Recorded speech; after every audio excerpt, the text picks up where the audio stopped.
everybody, and welcome to a new edition of the Hair Metal Massacre podcast. I'm Steve. Say hello to my fellow co-hosts in the middle there. Hey. The one and only Feldman. I don't have a voice. And last but not least, Mr. William Fincher back again. That's him. That's him. In the closet. Well, boys, it's been a little while. We had some delays, had a little Memorial Day hiccups, some allergy hiccups, but it's all good. We won't be held back. And we're back to do a new episode on the 1985 effort from the one and only Motley Crue. We're going big time, boys, with Theater of Pain. Yeah, it's the vinyl where they switched up their look to glam it up a little more. That's right. That's right. Drugs will do that. Yeah, we'll get into that. Say, cocaine. They was feeling themselves, to say the least. Yeah. Anything you guys want to report on? I don't know. Interesting going on in your life? I don't know. What are you doing, Steve Jackson, with your band? My band actually. I see you changed your Instagram and realized that it was the old band that you were still posting on. And now it's 13 shots. Right. Basically, I retained the followers, but changed the name of the page. Yes. And I feel like you stole them and inherited them. Well, I own the last one. I own this one. It's fine. It's whatever. Again, hell, I don't even know what the tag is. I gotta look up 13 shots on Instagram, people, if you want to check it out. I should know that. I guess it's at 13 shots, 1-3. Anyway, by the way, we're playing Ground Zero here in the local area on Friday. Big show with like 8 bands.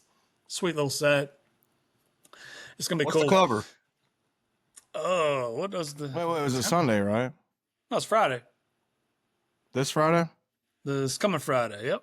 What time? I think it's $10-15. Well, we can text message this, but we'll work it out. I might do that. I've got something at 8 that'll be done by 9, but I could come up at that. There's point. a lot of heavy bands on the bill. A lot of heavy bands on the bill. We're more rock and roll, hard rock, but it'll be fun, man.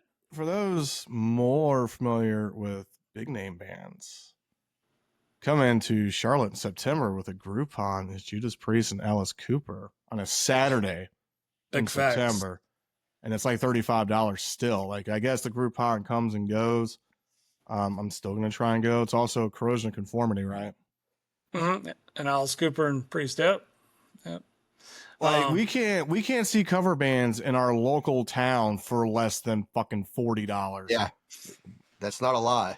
So the fact that we get an arena, not an arena show, but an outdoor fucking show, which is essentially the first weekend of fall in the South, and maybe because there's college football, it won't be as that busy. But I wouldn't be surprised if they had a game up on a projector somewhere showing while the show is going on. But true. Definitely, if you're in the region, it's definitely worth checking out. Yeah, if you go to Groupon, it should be on there. Yeah, I'll be out there with my new wife and all my kids. It'll be fun.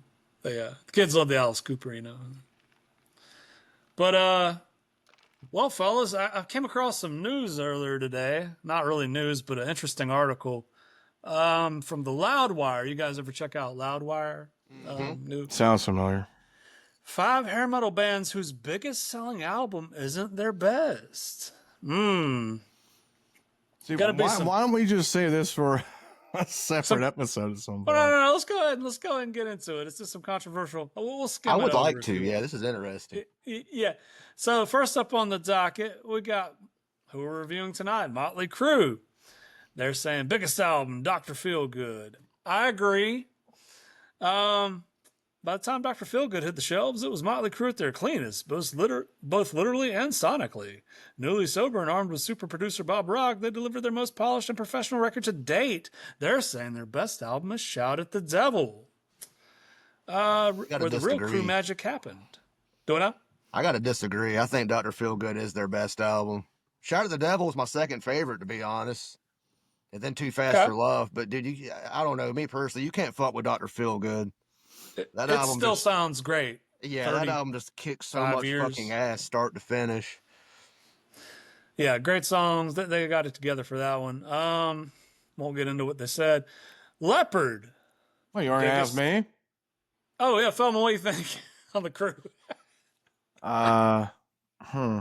Rapid fire Mick What's Jackson. funny is what I was going to get into is I almost feel like Theater of Pain is like the Timu version of Dr. Feelgood because I've said this in all of our episodes is there's just two different genres. I don't think you can compare those two albums. Shout the Devil and Dr. Feelgood. Two different sounds. Feelgood's slower and it's cock rock. And then Shout the Devil's more like old school LA metal. It's faster. Well, Feldman, you like to get in the nitty gritty. We're trying to paint with a broad brush on this podcast. Get everybody in and give us a big fucking hug and kiss. You know what I'm saying? But I hear you. I hear you. Next up, we got Leopard, who Steve kind of hair metal, not really, kind of. Biggest album, Hysteria. Now, I do agree with this. Well, I don't know. They're saying their best album's High and Dry. High and Dry is awesome. Pyromania might be the best, though, because it's in between. What was on Pyromania? Pyromania had Photograph, Rock Till You Drop, Bringing On the Heartbreak. No, or is it Too Late for Love? I think it is, yeah. I confuse those two songs. But Pyromania, I think, is the first one they did with Mutt Lange. I believe you're right, yeah. Yeah. I do think you're correct. Yeah, me personally, those two albums for me are always kind of, I go back and forth with which is number one, which is number two. They're both really good. High and Dry and Pyro? Yeah. Yeah. I mean, I like the rest of their catalog too, but yeah, just in my personal opinion, it's one of those two albums, depending on what day and what kind of mood I'm in when you ask me. I've literally seen Real Leopard and a Leopard tribute. And the tribute was pretty damn good down at the Spinning Jenny, actually. I drove by there the other day. The Kiss cover band in full makeup in Florida. Oh, that was awesome. Oh, nice. You seen any pictures? Oh, yeah, I saw pictures. Yeah. I mean, they didn't sound great, but the whole thing was just awesome, and they gave 100%. Yeah. What was their name? They played some different songs, too. Oh, some deep cuts? Yeah. A little more deep cuts. Yeah. Sweet. Yeah. Moving on. Here we go. They're talking about Poison. Best album, Open Up and Say Ah. Best album is actually Look What the Cat Dragged In. It is.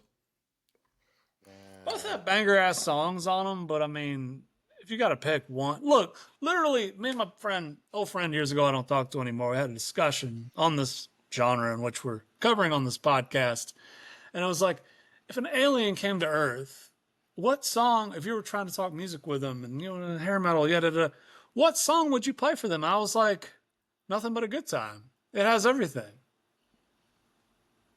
And that's on Open Up and Say Ah. Yeah. Which is also better produced, but much better produced. And once again, like the Leopard thing, with me personally, with Poison, it's either Open Up and Say Ah or Flesh and Blood, depending on what mood I'm in as far as what their best album is. I feel like nothing against Look What the Cat Dragged In, but it's just a much weaker album compared to what they put out after that. They were on a budget big time with that first one. Oh God, yeah, they barely got signed. They were on like some subsidiary of Capitol, like it was Enigma, I think. Yeah. But Feldman, thoughts? Do you like the Poison, Feldman? I don't think we've ever talked Poison. I'm all right with Poison. I've seen them live twice. Oh, okay. They're actually good live. Yeah. Oh yeah, they murder. Yeah. I mean, that was 20 years ago, but even at that point, I mean, now I don't think I saw him in 2012. stand on his own. I saw him in 2012 with Leopard. They were still good. That here? That's Charlotte. That's Charlotte. Moving on. Probably some Whitesnake action coming up, I want to say. Yeah, Whitesnake. Biggest album, the self-titled album. But they're actually saying Slide It In from 84 is better. I could see why they would think that. I would agree with that one, but I'm not the biggest Whitesnake fan, but. And me neither. I mean, handful of songs. I hate that song, though. I think I own like 3 of their albums. Slide It In is terrible. It's like their weakest song. So, Fincher? I think I own like 3 albums and they're like their greatest hits, but, I'm not a humongous Whitesnake fan. I remember when I was a kid, for some reason, I had the tapes of both the self-titled and the Slip of the Tongue, the one from '89. Right. Which was it has some memorable songs, but I can't remember what they are right now. Saw Whitesnake at was it 2019 M3? They were good live. I mean, it's all Cloverdale. He's the only guy, like original guy, if you will. But Whitesnake, that guy. Yeah. I love Still the Night. It has the little breakdown where it's Oh all hell like yeah! smoky and Well, shit in the video. that was It's ladies. great. That was ladies' night at Chiefs back in the day. Was fucking Whitesnake, bro. Most definitely. What was that? Here we Working go. Women's Wednesday. That's what it was called. Yeah, Working Women's Wednesday. That was all Sounds- Whitesnake. Sounds about right. Then we move on to Cinderella. Apparently, their biggest album is Night Songs. Okay, I guess. You're not a Cinderella guy, are you? Oh no, all three of us are Cinderella guys. Remember we went to see him. I was told. Will mentioned that you weren't. Yeah, I thought That you were a were. Kiefer I guy, thought but you were weren't a Cinderella guy. fan. I thought you were Cinderella like guy. into him, but not like really into him. Oh yeah, Well, I'll be I got damned. like 5 shirts. No, maybe 4. I got 4 Oh, Cinderella shirts. Sam. I don't know. I was Yeah, pretty sure he For was. some reason, I thought I'm tripping. Oh, it's all right. I It's- also have the DVD that has all their music videos on it. I bought Really? that pre YouTube. Yeah, it's like red, white, and blues or something. Yeah, Oh, I yeah, remember got seeing that. that back in the day. Capital. Yeah. Night Songs. They're actually saying the best album's Long Cold Winter. It is. But then you could argue Heartbreak Station. Heartbreak Station is, well, one, it's a country album. But I think it's Kiefer's best work in terms of writing music. And then Long Cold Winter, brilliant blues album in an era that really needed blues in the mainstream. It's 3 different types. I mean, fucking Pat's Dogs with fucking night songs. With fucking night songs, right? And they get in there to fit the mold to make the videos and get on MTV. And then Kiefer is able to get into his shit and make it work. Now, I have seen Kiefer solo more times than I have seen Cinderella. I only saw him that once with y'all. But by the time we were like of show going age, it was kind of a rare treat to see Cinderella, of course. But yeah, that's it for the list. Well, you guys want to get on into the Theater of Pain with Motley Crue on their 3rd effort, 1985? Yeah, Who's got fun facts about, start going over fun facts about these albums. Well, Theater came out on June 21st, 1985, coming up on that anniversary, right close. This is the first album after the Razzle, the car crash for Vince killing Razzle, the Hanoi Rocks drummer, which was, didn't someone tell me that Motley's lawyer was like, hey, it would not behoove the state of California for Vince to be in prison because they contribute to the tax base so much? I've heard wouldn't be that. I watched surprised. something or read something back in the day where, like, yeah, that was part of his argument in court. Was like, this band is too popular to the economy of the state of California to leave him locked up. Like, he'll pay a fine. He's sorry, but just don't put him in jail. Great lawyer. Yeah. So anyway, Money talks. yeah.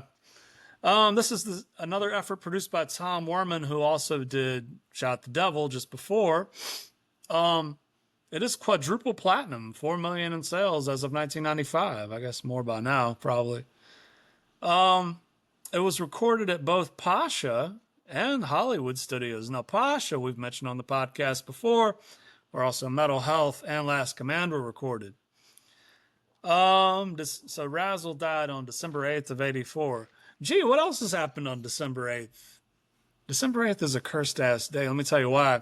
Yeah, that was one of my sobriety dates, was December 8th at one point. Right on. John Lennon got murdered on December 8th, and so did Dimebag Darrell. Yeah, it's a fucking shitty day. I was like, never play a show on December 8th, man. That's no good.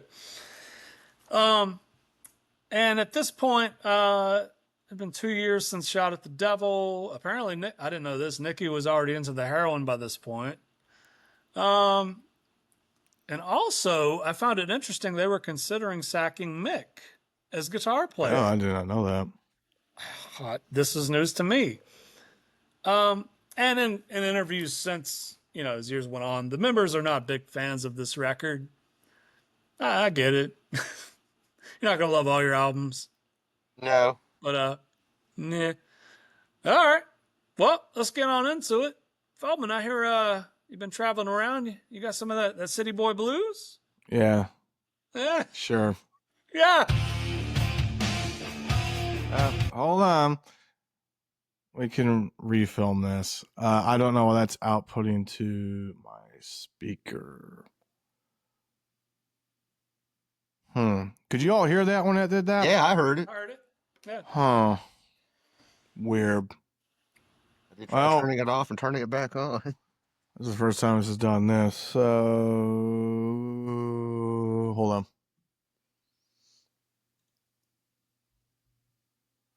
Okay. Let's do this. All right. So Steve, you have those City Boy blues. Hi.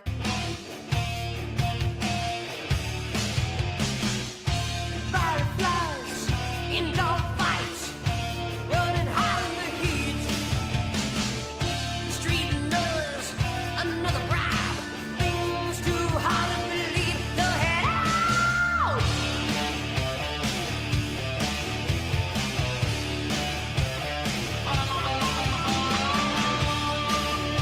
Overdub. What? My heart singing a country, my feet in the city with you. Now my friends are reading sushi, talking about you know who. My tongue's talking real, but I just can't seem to find the clue. So I take a swig of whiskey, jump into the saddle with you. And I just can't seem to break the shackles of the city blues. Like I'm the city boy blues. All right. All right. You know what? This song would be better like acoustic, like countrified, maybe. Like, I don't know. It's okay for opener. It's I don't know. As we go on with this record, I got a lot of like, wow, these riffs are kind of lazy and just kind of ho hum. But that's my opinion. Me and Feldman, Will what had- do you think? Me and Will had a thought process about this album, especially when you get the bottom half, because they were so. This is the peak of their addiction on the shit that was going on, right? That maybe they pulled like a Van Halen, and some of these songs they actually had in their back pocket and brought it over, and they didn't actually record these because there is a distinction between some of these songs sound older.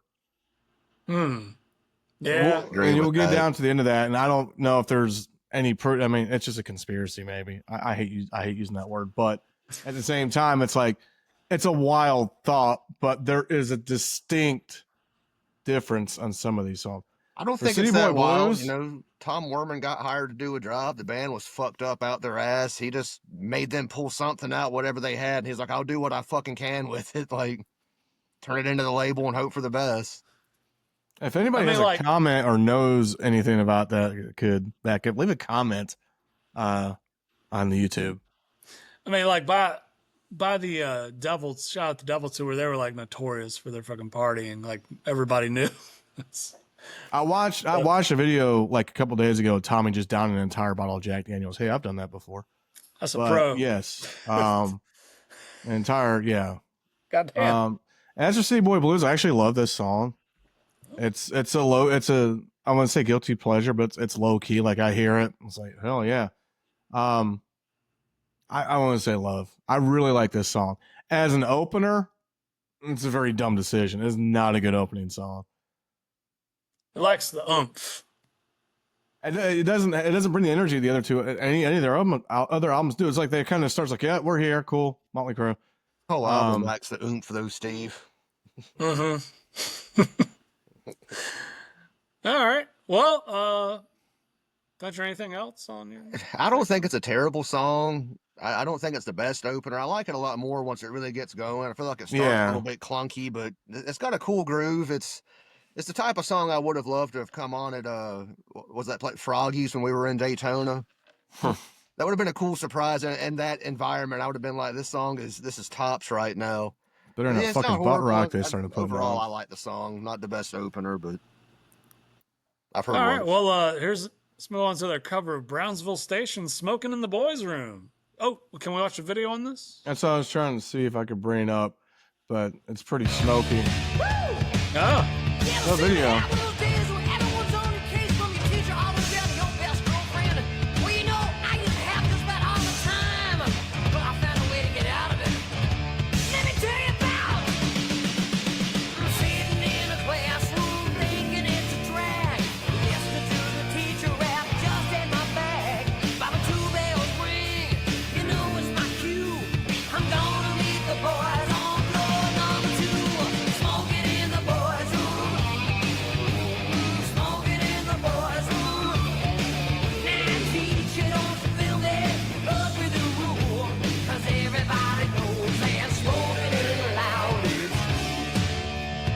We've all heard it.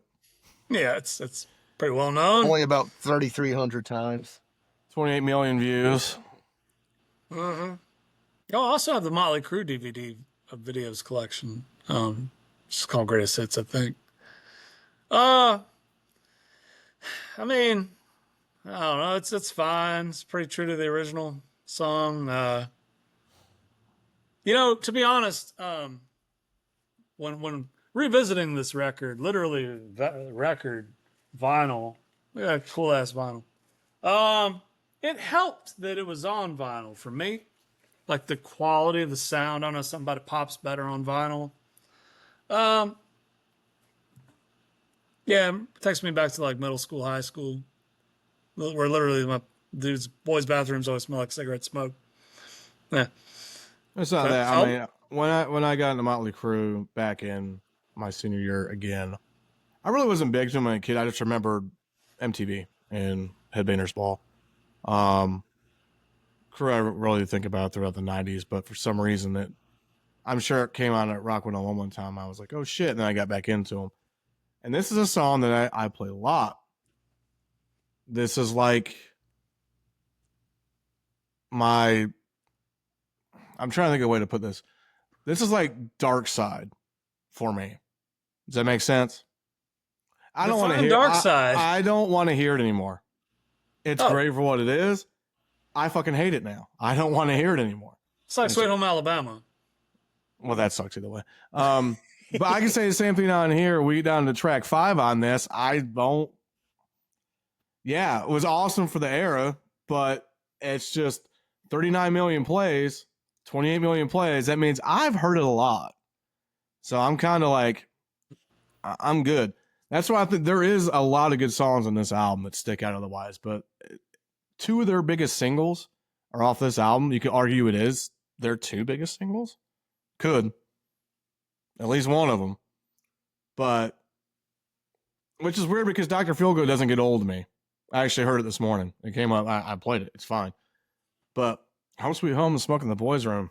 We'll get Home Sweet Home in a minute, but Smoking in the Boys' Room is the one I could absolutely throw away and just, I'm good.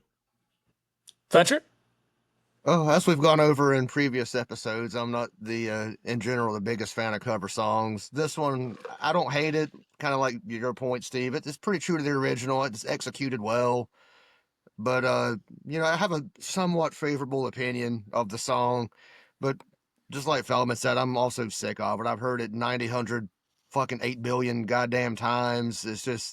It's great in the moment, in the right scenario. If it came on, it'd probably be fun. But this is not a song I generally seek out when I'm listening to Motley Crue at home. Exactly. Or if I am listening to, say, this album or a greatest hits, I usually skip. And if I were to introduce somebody to Motley Crue, or someone's like, they know like 1 or 2 songs, this isn't one I'm going to play them. No.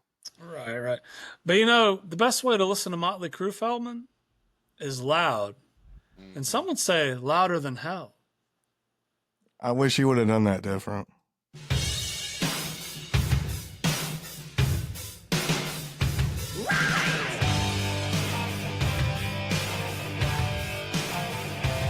Yeah. Now we're cooking with gas. Hell yeah.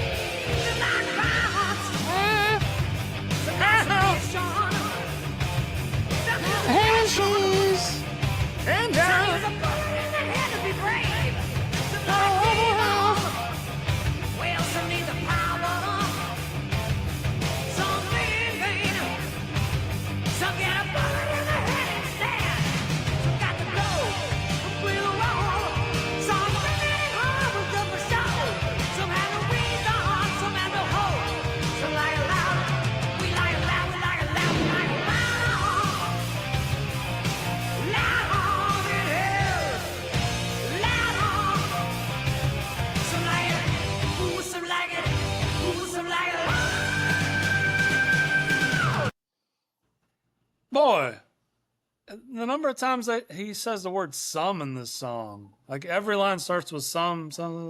God, looking at the lyrics, it's like, dude. Yeah, I mean, it's fun. I mean, pool party fun, background, while you're sipping on your whiskey and trying to talk some jive, but eh,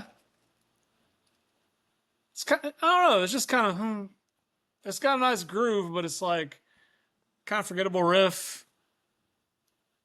That's all right. Feldman? That's surprising. Let's look at the view count, 3.2 million. Was this a single or no? Not to my knowledge, anyway. Why wasn't it? A fan favorite, I guess. Yeah, that's what I'm saying is this should have been a single. Fun fact, the first time I heard this song was actually the demo version because of, I was just going through actually demo version on here? Nope. There was a demo version at one point, and I guess it was Napster, LimeWire, or some shit, SoulSeek, whatever it was back then. I downloaded it and it said demos. Oh shit! And the demo is much less produced than that and a little more raw. I like the song, and it's one of the, you go on Sirius, you'll hear a song off of an album every once in a while that you're like, yeah, that sticks out. But there was no video for it, there was no single, but obviously there was emphasis put on this song. Maybe they played it a lot at shows, Yeah, probably, yeah. Seems like a live one. I think this song deserves more credit than Steve certainly gives it. It's a good song. And it's actually the first song on the album that actually wakes you the hell up, to be honest with you. I mean, like I like City Boy Blues a lot. That's trash. But this is like louder than hell. Well, you're batting in the number 3 position, so it's time to try to swing for the fences here. Fetcher? I kind of agree with both of y'all in different ways. I do feel like the song kicks ass. It's one of the better songs on the album. But then, Steve, to your point, there is a ho-humness to it, but I feel like that taints this whole album overall. I just feel like they're just, and it's probably because of what they were doing at the time. They were not going to turn in any 10s on an album when you're that fucked up all the time. It's just not possible. But no, I mean, I do like the song. I feel like it's one of my personal more favorite songs off the album.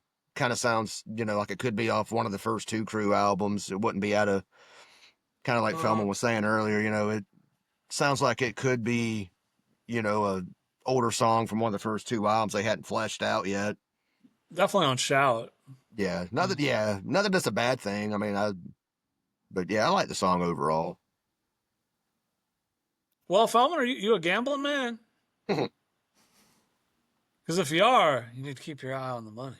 Yeah.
Yeah.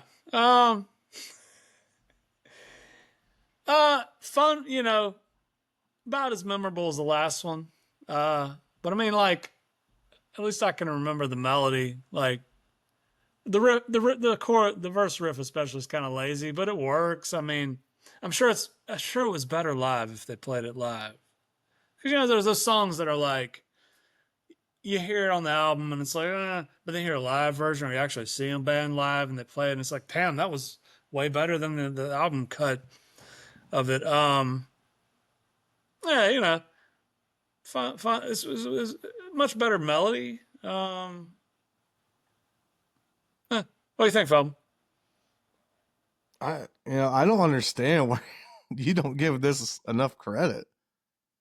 I think Prairie. this is the first song that opens up the door to the new sound of Motley Crue going forward, because that song oozes cock rock Motley Crue, from the riff to the pace to everything. Like, it's Yeah, that song you were could to- be if on you- Girls, Girls, Girls, definitely. yeah. If you have a starting point to what you want to sound like going into that next era, it was this song. It wasn't the other I see three on that. here, and it's followed up by Home Sweet Home, which is the ballad of ballads. But it's weird because once again, Tommy with his changes, his scale changes, like it's rhythmic, but then it speeds up out of nowhere, and then it drops back down, speeds up out of nowhere, but it doesn't like go super fast. Like it's just enough to change the flow of the song. But I do appreciate the cowbell hits. Those are yeah, cool. and the cow, yeah, that's what it's all cock rock all the way. At this point, this was, to me, when you go in the chronological order of things, when you get to this point in the album, I mean, two's a single. City Boy and Louder Than Hell sound like they could be on the other albums. This is the first one that sounds like a true cock rock song, Gotcha. Fetcher? and I like it a lot. That's another one of my, if I had to pick three favorites off this album, it's one of those three. I kind of agree with Feldman's point. It was kind of opening the door to what they were going to show us in the future for what they did. But then, Steve, also to your point, just like I've said it, I think every song we played so far, it's great for this album. I feel like it would be lackluster on any other Motley Crue album, if that makes sense. But either, I mean, I like the song, especially on this album. It's a high point in my mind. All the tracks, I don't hate them, but it's just kind of barely The moving other the needle Crue, for me. exactly. This album is. Yeah. We'll get into that at the end, but yeah, I don't want to. But yeah, I know what you're saying. Yeah. Well, let's get on with the Ballad of Ballads, huh, Feldman? I feel like going home. Home Sweet Home? We're gonna trigger Will. Beautiful piano riff. You know I'm a dreamer, but my heart's of gold. Hot Tub Time Machine. Had a runaway high. Fred Cordry in the There was a second one of those movies, and it was awful. I didn't try it. Yeah. First one's legend, though. Oh, I'll fucking own the DVD. Take Me Home Tonight's the best 80s movie there is. Take me to your heart. Topher Grace? Yeah. Just one more night, and I'm coming on this long and winding road. Drum fill's epic. I'm on the way. I'm on the way. Home, sweet home. Tonight, I'm on the way. I'm on the way. Home, sweet home. All right. I mean, like, great video, too. Of power ballads is probably one of my favorites. Great. Always do it great live, too. Yeah, I don't know what's to say that's not been said about this song. We were talking about it's in Hot Tub Time Machine. It's in a lot of stuff. Good times. I mean, it was quite. I mean, I guess it probably took people by surprise back then, like kind of how Van Halen started using synths on 1984.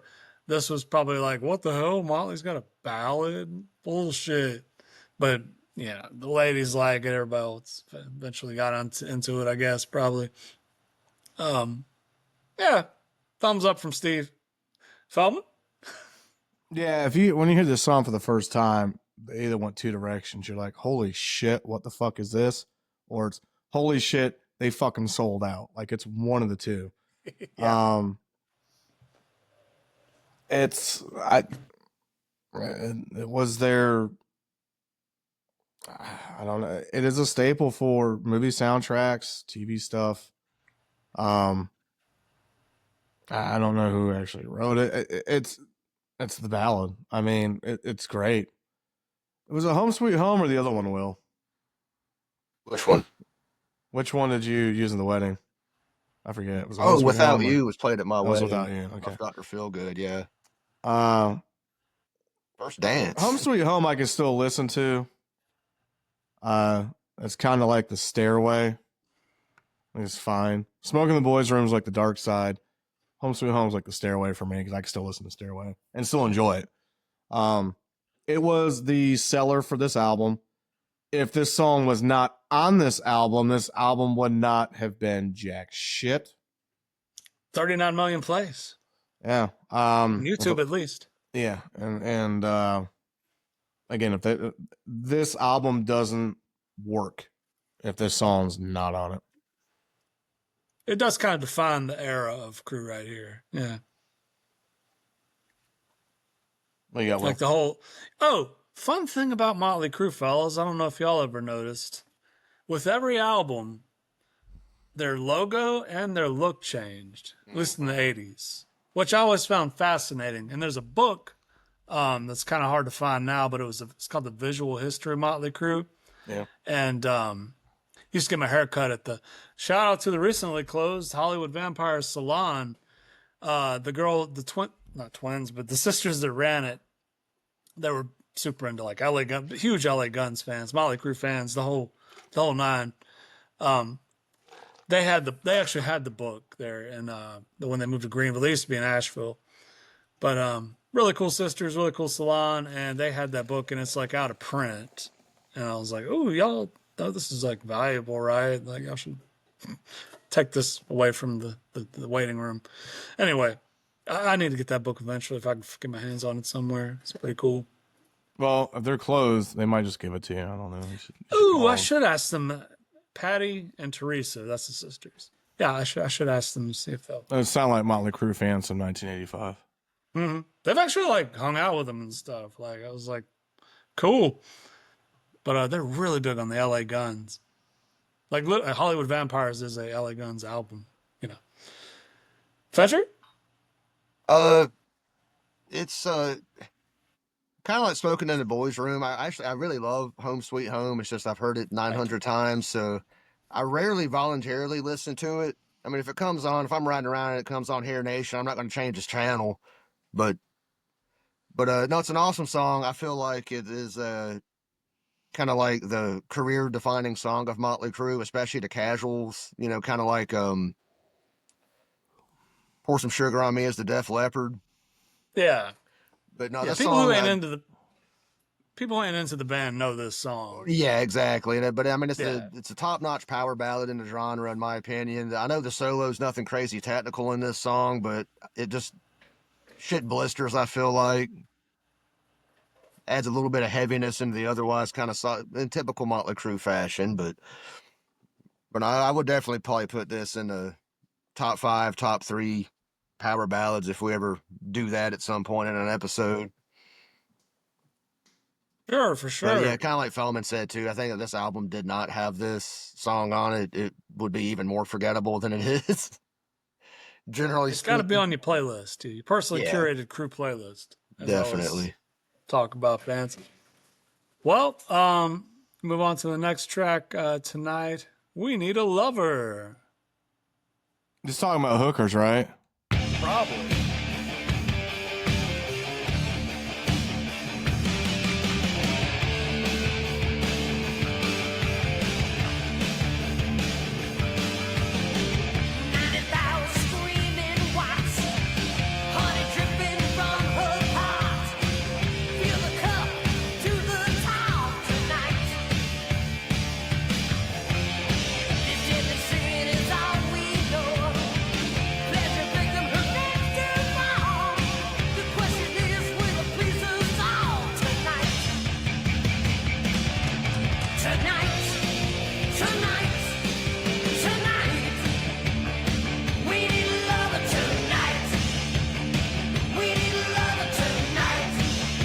If I'm gonna skip ahead to where it's got that ascending I know what you're talking about. I was thinking about it. I like how Right it here? switches it up. No, it's after like. One more.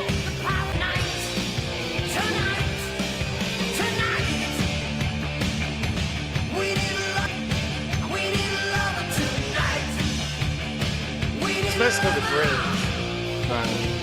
coming up there.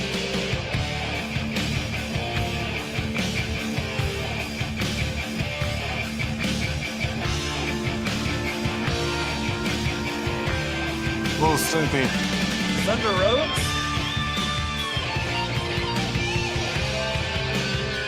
It's like he had to think about going into the solo. He's like, oh, maybe. Well, it's later on. Let it ride. Go ahead, like 20 seconds. There. There we There it is? go. Okay.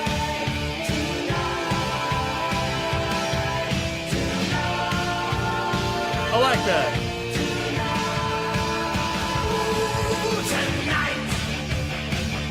Alright.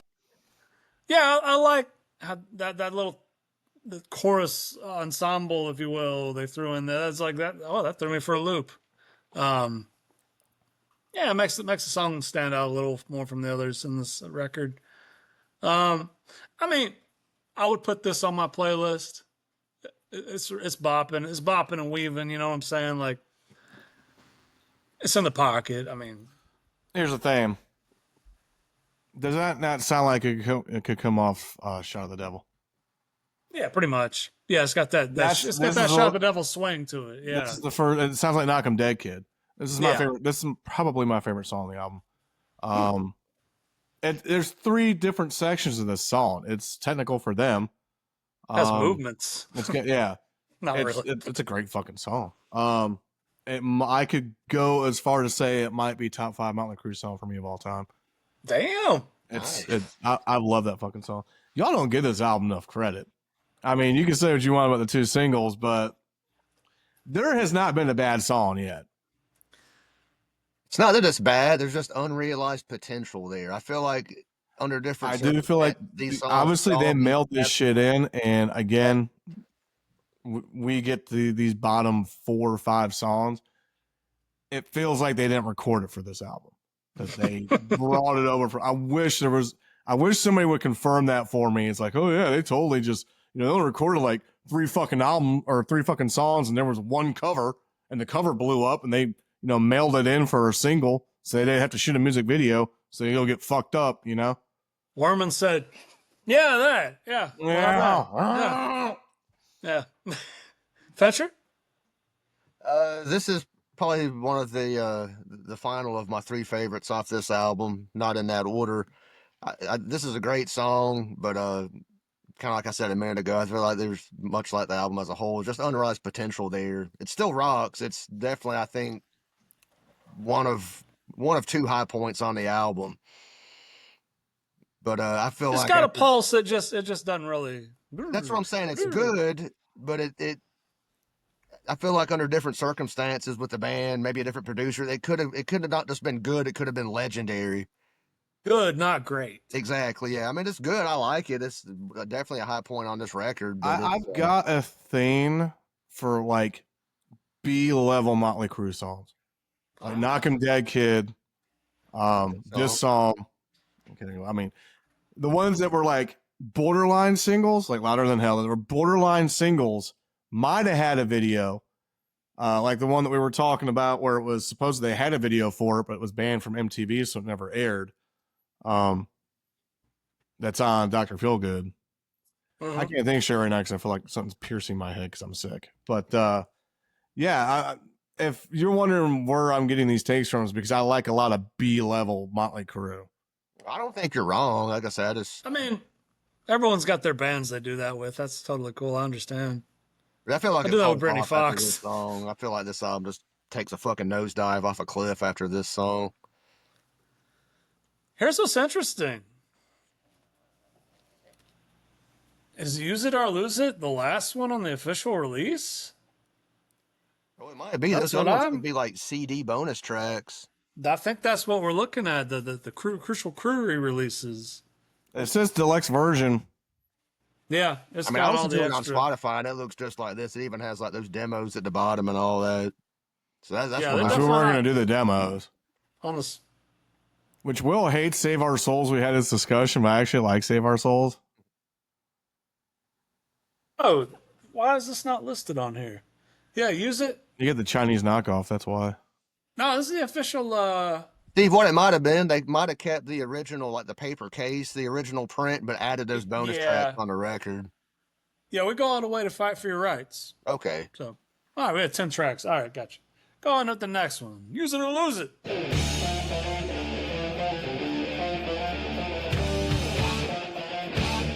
You boys ready to play some Mario Kart? Come on, Yoshi on. Oh, Yoshi's Mario. Rag down Vaseline, another overdose. You know James Dean wasn't playing the role. I said, hey, you, what you gonna do when time was set on you? You said, I lose it. Sweet Green is the name of the game. I said, hey, better use it before you lose it. Better use it, don't throw it away. Hey, better use it before you lose it. Better use it, don't throw it away.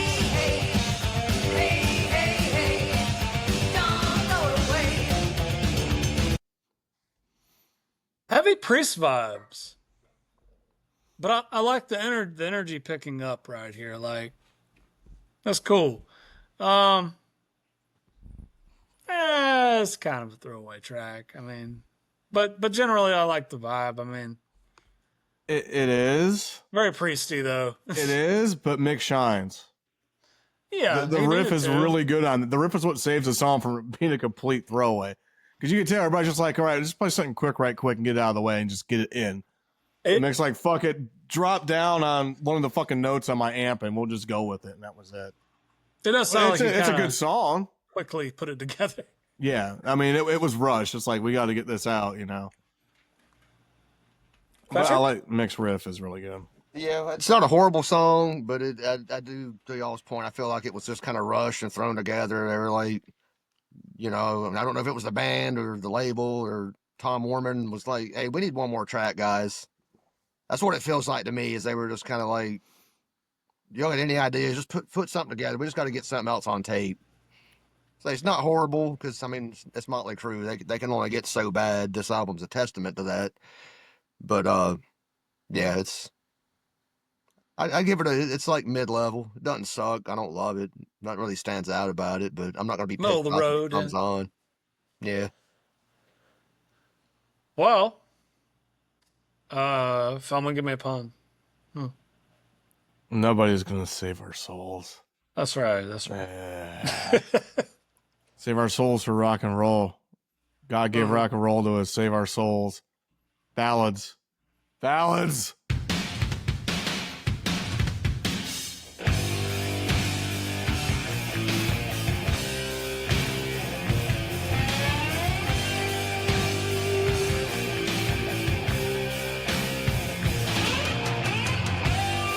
Black angels laughing in the city streets.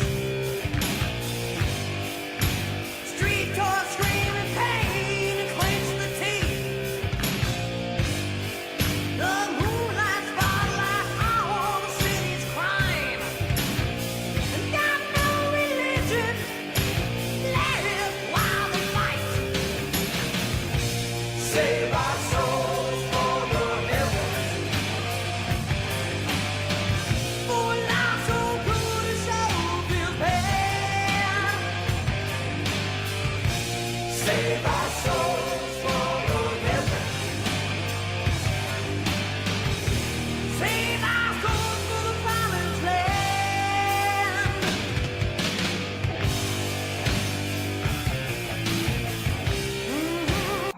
Is there a solo in there?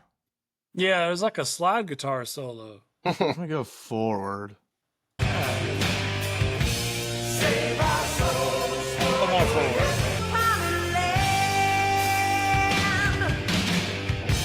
Save our souls.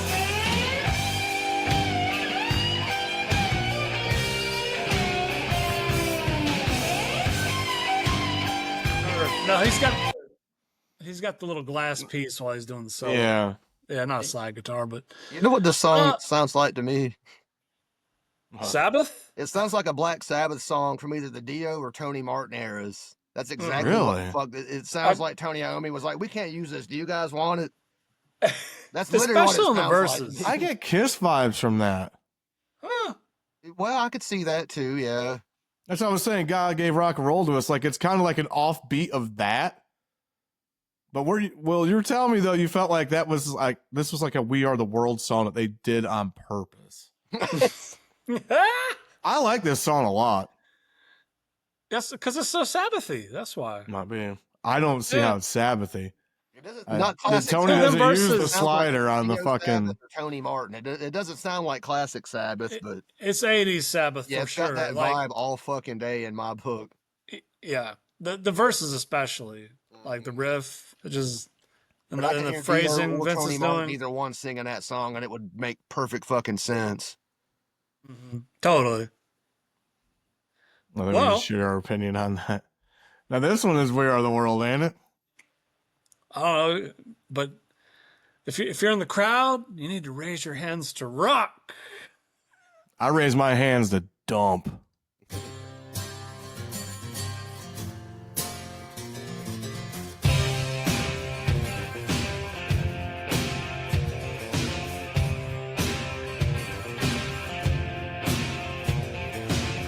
Sometimes I feel turned around and upside down. Sometimes maybe I drink too much, but man, my heart's still in touch. Hey, I remember standing tall saying, I'm gonna be a rock and roll star. But someone said, sit down, boy, you already are. Yeah. So in the hands to rock. I raise the hands to rock. Raise your hands to rock. Raise your hands to rock. Summertime was always So during the verses, right? I'm getting like we're sitting around the campfire with Vince and the boys singing it. You know, Whiskey song. Yeah. It's like they drank a bunch of whiskey and thought they were going to get like artistic. Like that Right. high Yep. really hit that night. and then we take a mean swerve into Twisted Sister territory. Yeah. But I mean, it's fun. You know, it's fine. It's the worst song on the album. It's there. Y'all know what it sounds like to me? It sounds like a Britney Extreme. Fox B-side. Like A a what? what B-side? Sounds like a Britney Fox B-side. I could see that. Like yeah. It I can really, hear yeah. them It doing sounds this like, song. yeah. It sounds like a throwaway track that Britney Fox had. I mean, they didn't exist as a band at that point, but just like the previous song, it's like Britney Fox was in the studio next door and we're like, "Hey, we don't want this song. Y'all want to try to do something with it?" It's like, That was. yeah, That y'all need a voice. song here. Use this one. Fuck it. Just give us credit. Yeah, I mean it's not horrible, but it's not great either. Well, I said It Motley ain't- Crue. it ain't good Crue can either. only get so bad. I mean, in my opinion. I mean, it's very on the nose. We heard the rock show, Red Rock. yeah. We got it. Yeah. This album's definitely beefier in the middle. I like Steve Boy Blues a lot, but it's not a good opener, and then it just falls flat on its face like they did at this time. Speaking of by beef, the end of the night. speaking of beef, fellas, do you have a preferred steak sauce when it comes to a steak? Matter of fact, what's your favorite cut of steak, and what's your favorite sauce? Good steak don't need sauce. I'm a New York strip guy, and I like Heinz 57. But you're right, though. I was a strip guy. I'm still a strip guy, but when you get a good ribeye with the right amount of fat on it and it's cooked good, that's really hard to beat. And Gotcha. if you use Weber steak seasoning, Weber is steak the and jam. chop, Weber steak and chop, it's fucking fantastic. Yeah. Not a plug, but it's fun. Funny note, me and him came back from Daytona, stopped at Bucky's. Bucky's has steak seasoning, which I used on a Oh. hamburger yesterday. It was really good. They've got Dope. Cajun seasoning, which I used on fish a couple days ago, and a taco sauce. It's called the Reaper. It's fantastic. It's all Bucky's. I think I saw that last time I was at the Bucky's up in Sevierville. Shout out to Bucky's. Check them out. We're not paid for Fisher? this. Yeah, same as you guys. I'm a I prefer a good strip steak. I also like if I can get a good quality sirloin that's got a good flavor. Uh, I don't really do sauce, but kind of like Feldman was saying, any kind of good rub or steak seasoning that sets it off for me. Perfectly cooked steak, The best thing to have a good do, dry rub on it. I'm perfectly fine with that. get a New York strip. Get some actual blue cheese. Cook it with grill it with blue cheese on the top. Let it melt. That's premier food. And there's only a handful of I've had restaurants in that. the area that do that. It's so good. I've had that somewhere With around mushrooms. here, like sauteed onions and like that melted blue cheese Yeah. over it. It was Yeah. fucking quality. Well, shit, I got It's some understood. 57 sauce for my white trash ass. I A1 guess. for me. Heinz 57's fine for onion rings, but I don't ever think I about like it. Heinz 57 on like chicken tenders, stuff like that. If you're making a pork tenderloin, it's Chicken good. tenders? But steak, I just don't put shit on steak. But Heinz 57 is Yep. quality. Dude, it's ketchup with a kick, so you're basically putting ketchup on your steak. Pork chops. 57 sauce. Oh yeah, big time. I can see that. 57 on pork is super good. I hear you though, Feldman. I hear you. Yeah, you're right. Good steak. Yeah. I got some steaks from Same with ribs. Get a better seasoning Mark- and do sauce. grilled them on Memorial Day, and yeah, I didn't need seasoning, or I didn't need sauce. Definitely need seasoning. But yeah, the Weber's what's up. You should buy a smoker, Steve. I should. Nah, it's a good idea. Well, let's get on to the last track of the record here, the official release. And There's taking one a, more. Never mind. taking a cue from the Beastie Boys, also Yeah. coming out in '85, Fight for Your Rights. It almost starts exactly the fucking same. It might be the same chord. But hey, that was cool. Let's just switch it up one. No. And then it goes into accept. Yeah. Balls to the wall.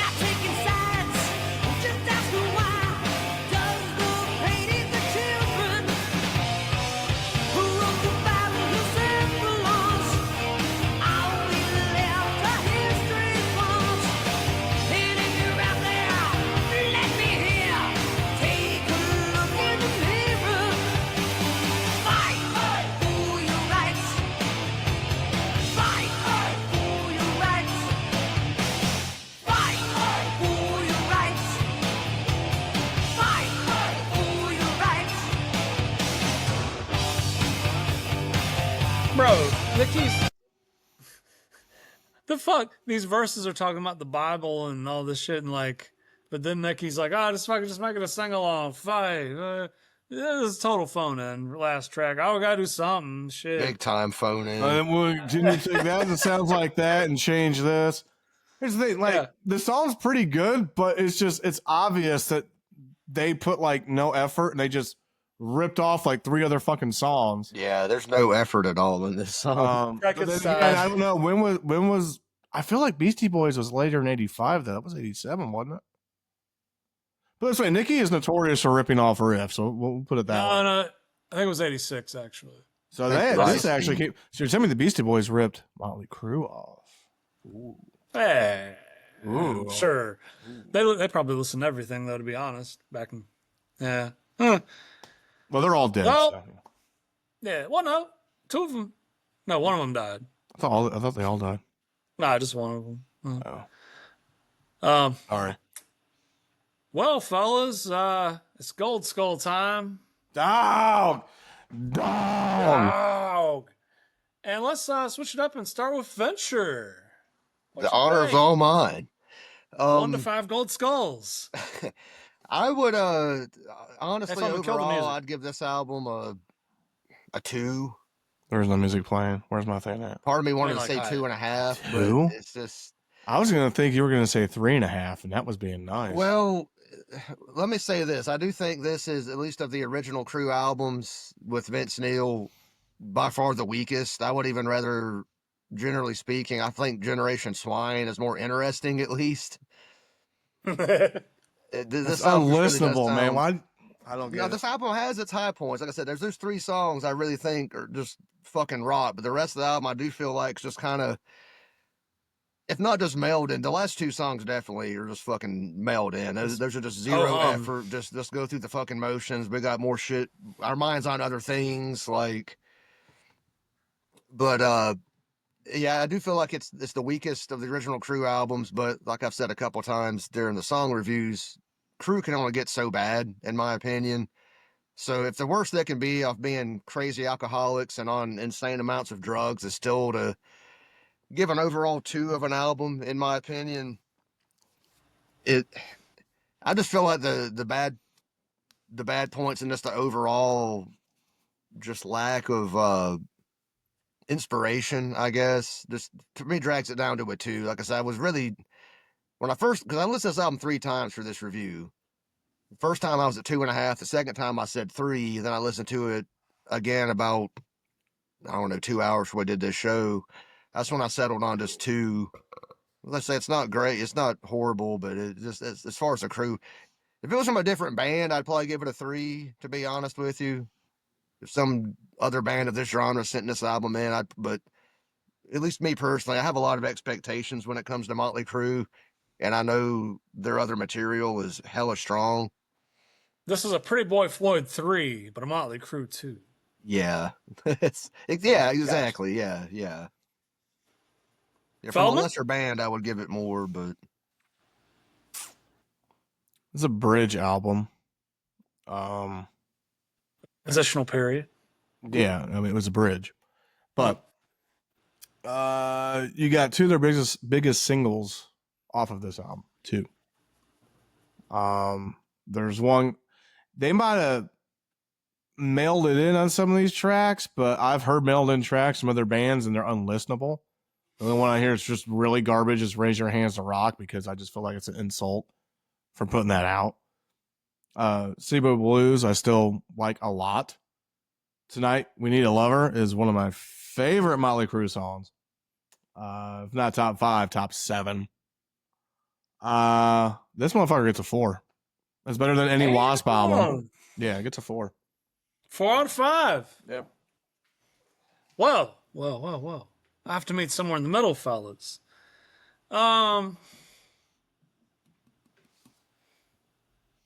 Yeah, I mean it's better than 90s Crue. And maybe y'all have just listened to this way more than I have, but then again, 4 of these fucking songs I played the hell out of in the year 2000. So, see, this is one of Excuse those me, albums, until we did this for this podcast, I had not listened to this album. I mean, other than the 2 songs you're going to hear all the time anyway, Home Sweet Home and Smoking in the Boys Room. I had not listened to this album in, honest to God, at least 15 years. Because I was listening to Crue a lot in the 90s. I was that guy pulling up to high school, like blasting Dr. Phil. And people like, it's 2000, right? you know, you can fuck off, right? Like, so yeah, even back then, this album just never really caught me. I think more highly of it now, and it probably was a good thing I hadn't heard a lot of these songs in well over a decade.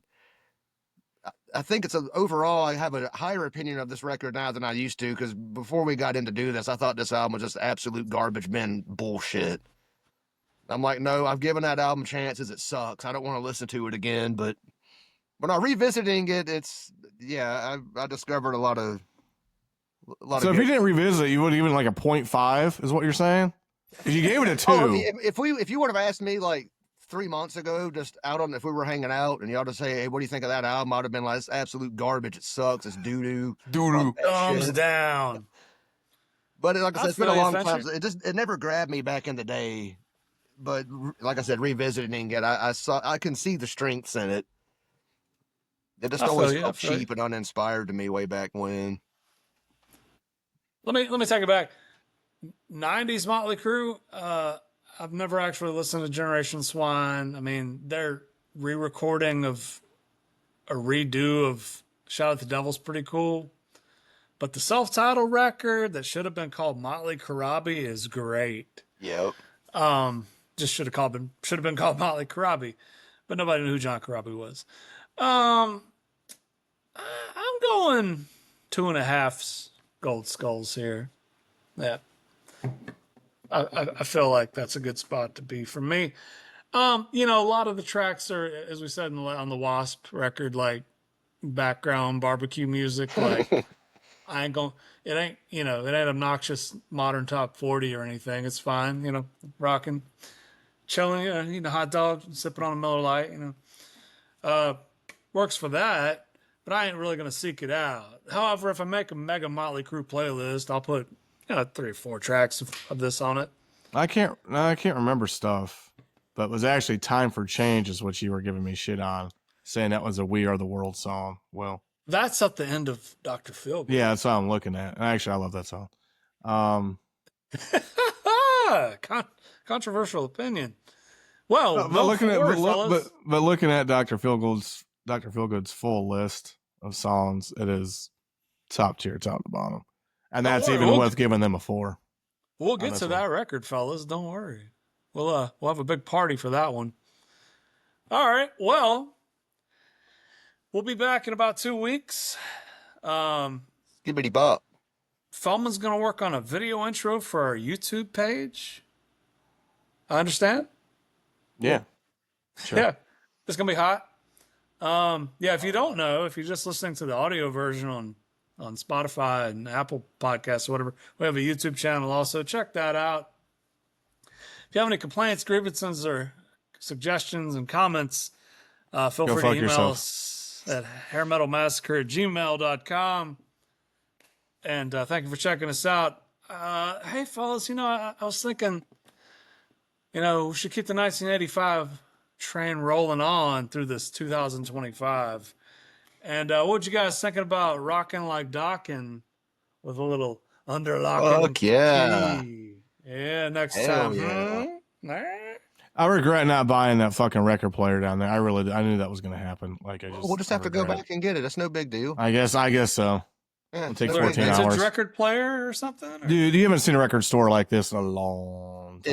It was like Manifest Daytona? back in the day. Yeah, it was fucking nice. awesome. I think it was called Nice. Atlantic Sounds or something. I believe it's the name of the store. Awesome store. They had a shitload of vinyl, shitload of CDs, audio New stuff. equipment, T-shirts and shit. Didn't they have posters too? In that other room? Yeah. Yeah. It was a Nice. cool ass store though. That was yeah. They had newer Sabbath stuff Mhm. re-released. I mean, that was what I was aiming at getting with this combo record player. I did CD and tape. Re-releases. There's Tony Martin re-releases. They had them outside the Yeah. box set. They just had like individual CDs, individual. Nobody vinyl. near us is going to have that, though. And I'll be like, we'll order it for you. No, I don't want to do that. I want to buy it from the store. It's in the store. It's right there. We should eventually do one of those Tony Martin Sabbath albums. The one that's most closest to what We we're should all doing. 3 go to Daytona and do a Daytona episode. Live from Daytona. Yeah. Hey. From the Hooters, and nobody's at. They probably got shut down this week like the rest of them did. Yeah, we'll just get on their Titty bar, Wi-Fi. like- We'll go from the Hooters parking lot. Fuck it. Welcome to the stage, Alicia. Yes. Now, we know a couple of those, too. Biggins. Yeah, we need to go to Christ. Biggins. Biggins, there's a titty bar called Biggins in Daytona. Yes, and this guy would not stop saying that word for like 6 fucking hours. That's He awesome. would just say Biggins and laugh. Oh, It's like Al Bundy. Like, who would have thought a strip club existed anywhere called Biggins? That's brilliant. I like It really that. I is. like that. I feel you, Fincher. All right, well, everybody, thanks for tuning in, and we'll see you next time. Until then, take her sleazy. but.